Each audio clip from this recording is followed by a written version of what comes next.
Hello everyone. Today's talk is called Clarity of the Confused, and it's a playful one. Because what it implies is that sometimes during our confusion, we still have our sense of clarity, it's just not formed. In other words, sometimes you might even feel that even when you're confused, you still have figured something out, but it's not the exact thing that you're looking for. So if you have to read, let's say, 7 things to make the 8th thing be meaningful, you will see that you will have read all the 7 things to then see it in the 8th. So kind of like you have to know you learn some things before you need to know what 1 means before you can know what 2 means. So in a sense, that's how our minds have been, in a sense, framed in this plane. But it's not a very cause and effect type of thing, because cause and effect is simply a range of existential sensitivity. Because that range, that spectrum can be observed to then be of a different nature. In other words, how many times have you looked out in different ways and you've been different people in your own eyes? Just the way you've been looking at someone, just the way you've seen something, just the way you've been present in a moment.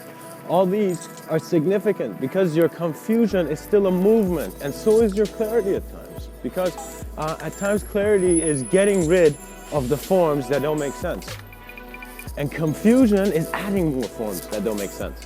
So your mind is in this sense of being. And so your interpretation of your being is important, because if you're not self-observant, then you really don't know who you are. You know yourself to some degree, but to know who you really are means that you need to have trust in your ability.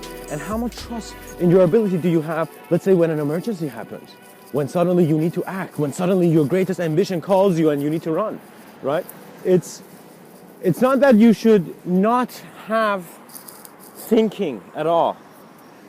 It's just that thoughts, based on how you're engaging them and stepping into them, can create a confusion when your clarity is simply present there.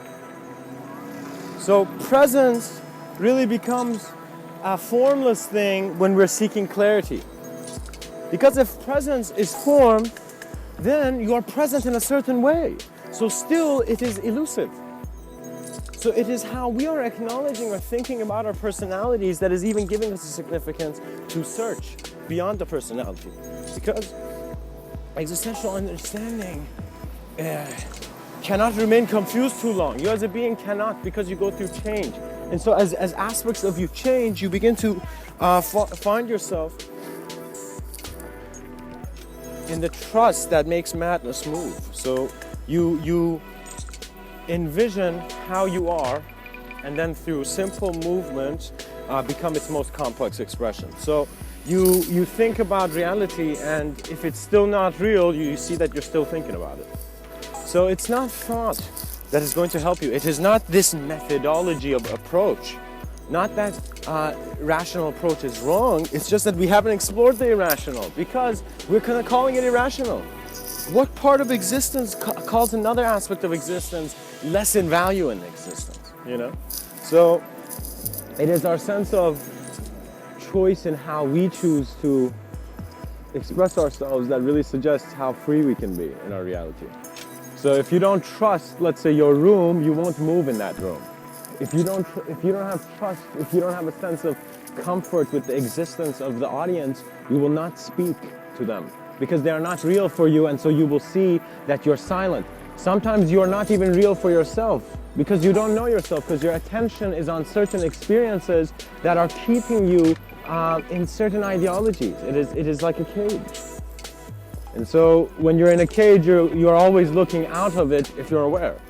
If you're not, then you see that the cage is limiting your vision. And so does man's limitations need to limit him more? Or how does man handle limitation? Because I have seen that there's some forms of handling where no man can do anything about, and it's just how life progresses along. And there's some things which are relevant to man. So man needs to understand that the most significant thing that you have is you. So you are working in a world where human experience is relevant to you. So you are a human communicator. And what that means is that if I was to move, one way of moving physically would be through my body, but another way of moving would be through my communication and the self-awareness of where that intention even originates from. Where is the origin of your awareness? And I've noticed that the best place, as many have said, is to look at here, look at now. So simple things can suddenly get profound value when you suddenly see how they relate to you. So if I, for example, say meditation, many people are like, oh, what is that? It's like a vague thing in my mind. Is it similar to medication? What is it, right? But you will see that if I said observing the nature of your being through clarity, that would be a totally different imagery of communication. So similar to how I am using, for example, different imagery here, man is the originator of the image because he's also the awareness of the image beyond the image. And that is where it gets a bit exciting, because when you go find Mr. Within, he's nowhere to be found.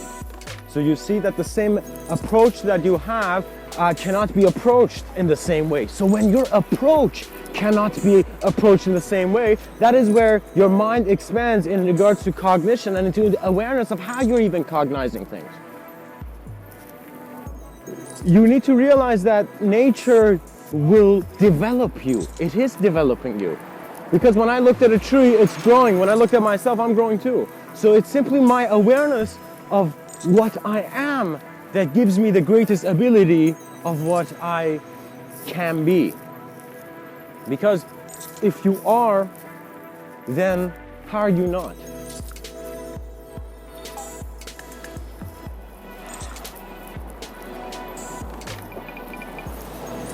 Clarity of the confused may also imply that you do an act through a certain intensity of emotion and thought where you're not really clear what you did. It happens. It's like that party where you don't know what you did, you know? So it's very important to recognize that when you don't know what you did, the most important thing is to get self-awareness, to get self-observance, to get a very clear idea of what reality means in the moment. Because if you do not, then you are not working here. If you wake up in the morning and you do not acknowledge the four walls of your room and the presence of man before his eyes could open, you are seeing that. You create the limitation by not acknowledging yourself properly when you can. And that acknowledgement is not something where you go in the mirror and you're like, I can do this, I am. You know, affirmations, there seems to be a huge focus on them, but beyond the affirmation, there's more. So it is through the silence of your being and the stillness of life where clarity becomes similar to this relationship, guys. How a pond stops rippling. You do not try to do anything. Simply your nature of mind remembers itself by being.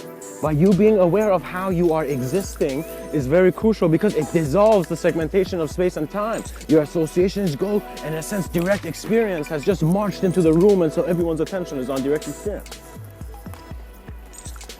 Because our communication is really giving us and defining the world that we see and the world that we can see with others. So if human communication is in a sense drawing a very limited reality for itself, eventually if the existential reality is not limited, you would expand. So many people, for example, go look and see that society is really based on how the world is created mainly due to scientific laws. So even though we have churches, religions, and many other temples and whatnot, but in school, directly the kid, after whatever religion or religious attitude his family has, is given in a place where his ideology is turning into something that is separate. So things become more meaningful when you separate them and then restate them. You feel, oh yeah, I understand this. But have you really seen, or have you had the experience of that, for example, scientists who really explored the phenomena? Because even many scientists do not have a clarity on the values that the great fathers of science kept with them.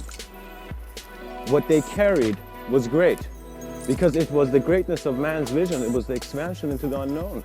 How can you be still when you see all men are moving towards a greater vision? How could you remain in your house and throughout a whole day? A whole day. How can you not go and get involved with life?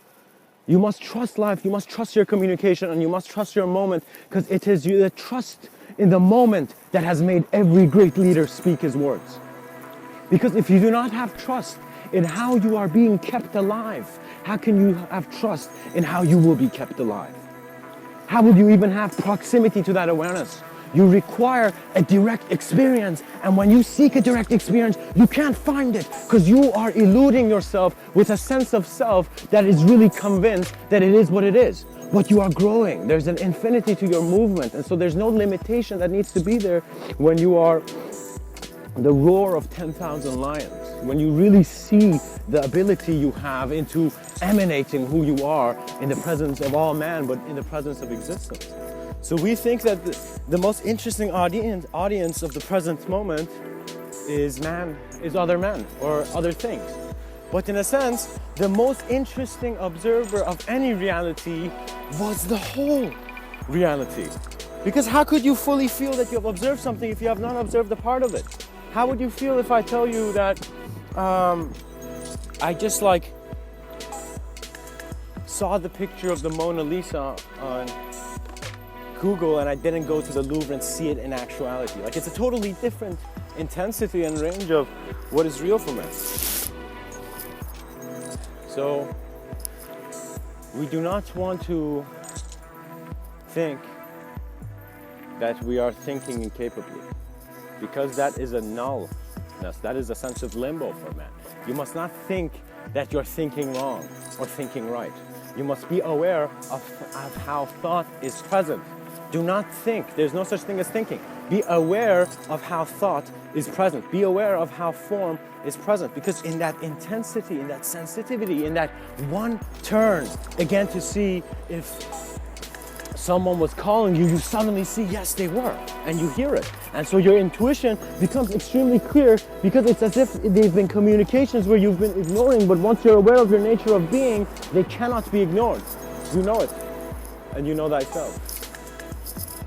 As many teachers have said throughout the years, know thyself. Because in knowing yourself, you can truly see the dimension of your reality and what it is. What is the nature of existence aside from the existence you have observed? So it is your observance that is giving you ability, because it creates more space. You have more things to see, and so more possibilities. And you see that what happens after you absorb knowledge, in a way, you see that the greatest way of absorbing knowledge is not to carry it. It's to being in a state of being where every instant where a question forms itself, all reality is turning into be the answer. And so the answer simply presents itself. The treasure revealer's gift is in the certainty that the treasure he seeks is within him. It is there. You know it's there. You know who you are, regardless of what story or outline you put on it in regards to thought. You are also aware of your knowing through thought, but that knowing does not have to be there with a thought, because you can know something while thinking about so many different things. The flows change, so it's an awareness thing rather than being a specific thing. You know, because physicality makes us convinced that we are this specific thing. However, our observance of physicality suggests that we can never be this physical thing. Because who's aware of the physical thing? What is exciting its motion aside from man's interpretation of physical laws from a limited source? What that means is that I love mankind, but sometimes in its approach, it is too convinced of its technologies and of its knowledge, and so it's like that kid in the classroom who feels he's figured it out, but actually hasn't. And so you really see that the teacher is trying to tell this kid, all right, buddy, it's not just that, okay? It's not just how you think it is and the sense of certainty you have and how you think. That's good, that's needed at times in this flow of existence. But now you are not paying attention to what is being asked and what is being done. What is being asked in this reality is not that you need to search for truth. It is not that what is truth, what is not truth. It is that where is your experience amplifying towards? So your question must not be that what is truth, what is truth. Your question must be nothing. it's as if like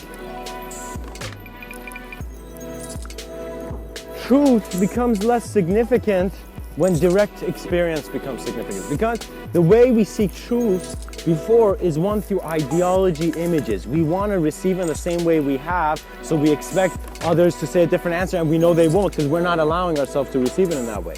So what that means is that even before I talk to you, if I'm convinced about something, I don't know how much I'm going to listen to you. Do you see that? Do you see that dilemma? You know?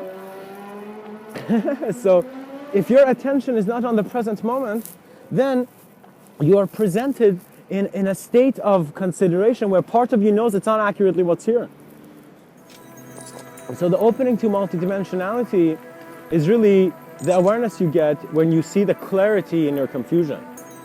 Because you see that your confusion to a certain approach of a view of you is meaningful or meaningless, you know? But there are many ways. There are many ways in which man's mind is always moving beyond its definitions. And so the clarity of the confused is simply how you are stepping into the unknown every moment where you think you don't know anything. You're receiving more. It's as if you have a flashlight in a room and you're just spinning around and dancing around so fast that you're not realizing you're lighting up the whole room with a disco effect or something. You know? So I hope that you really discover the value in observing self, because all confusions are kept by a self that is receiving confusion. Because our certainty for now is one based on form. But imagine that in let's say, a certain amount of years, man's consciousness goes to a point where it does not want to move things, but again becomes the experience of the movement. So it's like right now I'm associating to my hand holding, for example, this coffee cup in my hand. But if I suddenly throw this coffee cup into my hand, I see that I'm here, I'm just getting an experience of watching it. But imagine in the future, people will suddenly get more of an experiential understanding from their moment of being. So what that means is that if I throw the cup in the air, I will have an experiential awareness to the cup as I have to everything. So it's as if everything I look at is looking at me. So it's as playfully as Rumi has said, what you seek is seeking you, because the nature of reality presents itself based on how you're looking at it. And how you're looking at it is important, because how you look at things is inspiring your action. And so where is your inspiration when you cannot see yourself? It must be in the trust of the sight you know. Simply a sight.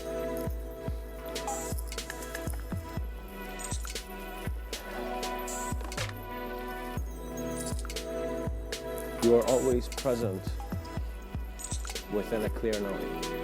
And this knowing is not something you know based on ideology. It's just a knowing. It's just how your moment of existence presents itself to you to be like, oh, okay. You know, that's how it is. So, remember yourself through all paths. Because inspiration is endless. Much blessings and namaste.